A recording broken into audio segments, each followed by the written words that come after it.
Dengarkan, atau lidahmu akan membuatmu tuli. Saat saya meminta kamu untuk mendengarkan, dan kamu mulai memberi nasihat, kamu tidak melakukan apa yang saya minta. Saat saya meminta kamu untuk mendengarkan, dan kamu merasa harus melakukan sesuatu untuk memecahkan masalah saya, sebenarnya kamu telah gagal di mata saya. Memang aneh tampaknya. Dengarkan. Saya hanya meminta kamu untuk mendengarkan. Cukup dengarkan saya.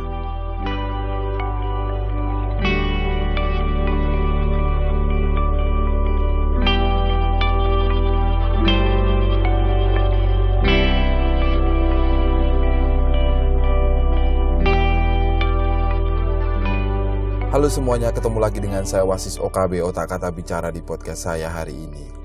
Apa kabar teman-teman semuanya yang sekarang masih mendengarkan suara saya? Saya sudah sharing kepada kamu semuanya habit pertama, habit kedua, habit ketiga, dan habit keempat. Dan hari ini saya mau sharing kepada kamu semuanya soal habit yang kelima. Cuplikan cerita tadi sebenarnya menggambarkan dari habit yang kelima ini. Apa sih habit kelima? Berusaha mengerti dahulu, baru dimengerti. Banyak ya di luar sana kebalikan dari kata-kata itu. Kadang kita suka ingin dimengerti dulu. Setelah kita dimengerti, kadang kita juga lupa untuk kembali mengerti. Kita ini serasa menjadi manusia itu yang suka menuntut, suka menangnya sendiri. Pokoknya harus saya dulu lah, orang lain nanti deh. Makanya habit kelima ini bisa berjalan kalau kita benar-benar melakukan habit yang keempat. Apa sih habit yang keempat kemarin? Berpikir menang-menang. Bikin orang lain menang dulu, maka saya pasti menang. Dan habit kelima ini sama sebenarnya. Kita harus berusaha mengerti dahulu terhadap masalah orang lain, baru kita akan dimengerti oleh orang itu. Dan prinsip dasar ketika kita melakukan habit kelima ini adalah saya mendengarkan dengan maksud untuk memahami. Hasilnya apa ketika kita melakukan habit ini? Kita akan ketemu solusi dari setiap masalah-masalah yang rumit yang kita hadapi. Kemudian ada kejelasan mengenai masalah yang sebenarnya. Dan kita juga punya pemecahan suatu masalah dengan lebih cepat. Karena di habit ini kita dituntut untuk banyak mendengar daripada banyak ngomong. Dan di habit kelima ini kita banyak nanti akan diajari bagaimana trik untuk ngobrol sama seseorang agar apa? Orang yang kita ajak ngobrol itu merasa dimenangkan oleh kita, merasa dimengerti oleh kita, dan secara otomatis kita akan dimengerti kembali. Ada dua model respon ketika kita ngobrol sama seseorang. Entah obrolan itu yang sifatnya masalah, yang sifatnya itu adalah bagaimana mencapai tujuan hidup, bagaimana menciptakan karir yang lebih bagus, apapun itu obrolannya. Dua respon ini sebenarnya kita sudah tahu dan kita sering melakukan. Pertanyaannya adalah mana yang harus kita lakukan agar kita ini menjadi pribadi yang menang dengan tujuan adalah menang secara publik. Model pertama adalah autobiografi. Apa sih autobiografi? Ketika kita ngobrol sama seseorang, kecenderungan orang yang menggunakan autobiografi itu adalah suka menasihati, suka memberi saran, dan tidak segan-segan memberi solusi untuk setiap masalah.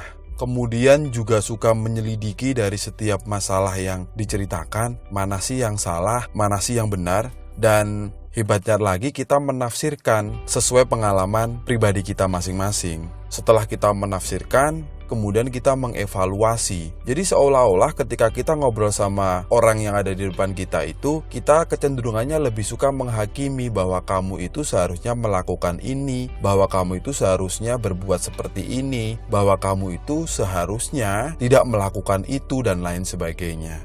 Ketika kita sudah melakukan hal seperti itu, teman bicara kita tidak akan pernah bisa respect terhadap kita. Kita tidak akan menjadi pribadi yang asik untuk diajak curhat, untuk diajak diskusi, untuk diajak ngobrol. Kita menjadi pribadi yang membosankan. Jadi seolah-olah kita kelihatan seperti sok bijak, seperti sok pintar, seperti sok mengerti, padahal sebenarnya kita tidak tahu apa-apa. Hanya seolah-olah kita berpura-pura, saya ini adalah orang yang bijaksana di hadapan teman kita ngobrol. Jadi cara autobiografi ini tidak terlalu tepat untuk kita terapkan ketika kita ngobrol dengan orang lain atau dengan siapapun itu. Kemudian cara kedua yang paling efektif itu adalah dengan cara mendengarkan secara empati. Apa sih maksudnya mendengarkan secara empati? Mendengarkan secara empati berarti merefleksikan apa yang kita rasakan terhadap lawan bicara kita, dan kita lebih suka menggunakan kata sepakat apa yang dialami oleh teman bicara kita. Dan mendengarkan secara empati ini bukanlah mendengarkan untuk selalu memberi nasihat, memberi saran, menjawab, menolak, memecahkan masalah, memperbaiki masalah, bahkan menilai atau mempertanyakan, apalagi menganalisa atau mencari tahu.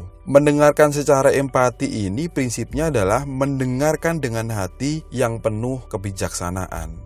Kita menggunakan indera telinga, indera mata, dan indera hati. Tidak ada indera mulut sama sekali ketika kita menggunakan metode empati ini. Dan ternyata orang yang diskusi sama kita, diskusi apapun itu, sebenarnya mereka sudah tahu apa yang menjadi masalahnya dan apa solusinya. Jadi kita sebenarnya tinggal sepakat terhadap apa yang menjadi keputusan teman bicara kita.